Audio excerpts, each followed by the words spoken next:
कल्याण परिमंडळामधल्या कल्याण डिव्हिजनमध्ये विशेषतः कल्याण शहर जे आहे, तर कल्याण शहरामध्ये कशा पद्धतीने निवडणुकीची तयारी चाललेली आहे हे पाहणं हा आजच्या बैठकीचं हे होतं. आणि त्यामध्ये प्रतिबंधक कारवाया असतील, त्यानंतर अवैध शस्त्र, ती अग्निशस्त्र असतील किंवा इतर शार्प वेपन्स असतील त्यांच्यावरची कारवाई, दारूवरची कारवाई आणि इतर अनुषंगिक ज्या सगळ्या गोष्टी आहेत की ज्या इलेक्शनच्या काळामध्ये ज्यांच्यावर प्रतिबंध असणं आवश्यक आहे, या सर्वांचा एक आढावा या निमित्ताने घेतला मी.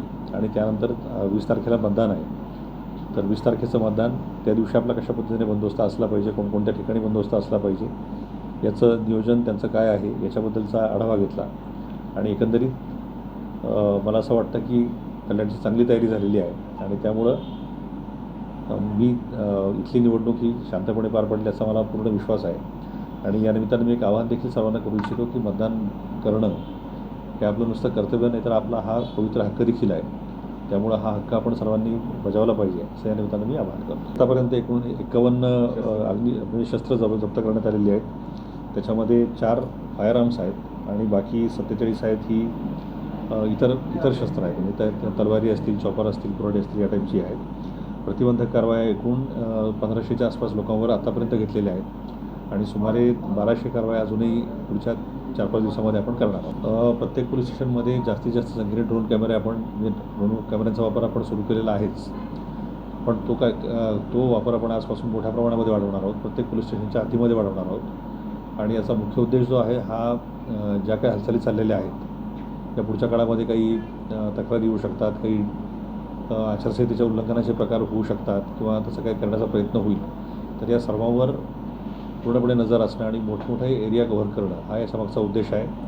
मग त्यामध्ये आपले जास्त घनदाट वस्तीचे एरिया असतील किंवा ज्या ठिकाणी नेहमी तक्रारी येतात निवडणूक संदर्भाने त्या तक्रारी असतील, त्या सर्वांवर लक्ष ठेवणं आणि या सर्वांना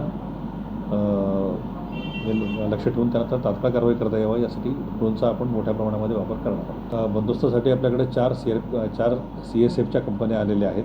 सेंट्रल आर्म्ड मिलिटरी फोर्सेसच्या 4 कंपन्या आपल्याकडे आलेल्या आहेत. शिवाय आपल्याकडे लोकल SRP आहे, लोकल पोलीसचा स्टाफ आहे. आणि याच्यातून आपण पाहिलं असेल की इंटेन्सिव्ह आपण रूट मार्च वगैरे एरिया डॉमिनेशन आपण हातामध्ये घेतलेलं आहे. जवळजवळ मला वाटतं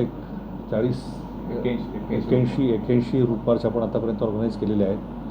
आणि या पुढच्या काळामध्ये देखील रोज कमीत कमी 2 या पद्धतीने प्रत्येक पोलीस स्टेशनमध्ये 2 या पद्धतीने आपण रूट मार्च ऑर्गनाईज करणार आहोत. याच्याशिवाय आपलं फूड पेट्रोलिंग नेहमीचं जे असतं, संध्याकाळच्या वेळी गर्दीच्या ठिकाणी, लगबगीच्या ठिकाणी आपलं फूड पेट्रोलिंग असतं, ते देखील आपण ऑर्गनाईज चालूच आहे. त्याच्यावर देखील आपण भर देणार आहोत.